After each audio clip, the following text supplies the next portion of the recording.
দেশের যে ক্রান্তিকালে প্রেসিডেন্ট জিয়াউর রহমান যেমন ৭৫ সালে দেশকে রক্ষা করেছেন, ক্রান্তিকালে এসে দেশের হাল ধরেছেন, কর্ণধার হয়েছেন, ঠিক তেমনি বেগম জিয়াও বারবার এদেশের মানুষকে ভালোবেসে দেশকে মানুষের জন্যে তিনি সব কিছু করেছেন।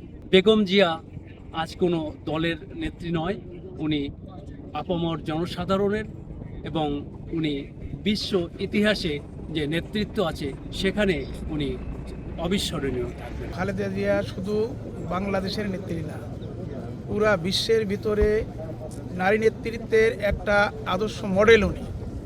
এবং আমি ওনার সাথে প্রোগ্রামে অংশগ্রহণ করেছি, এবং উনি এরশাদ আন্দোলন থেকে শুরু করে সব সময় আপোষহীন, কোনো লোভে কোনো পদের জন্য কোনো দিন আপোষ করেন নাই।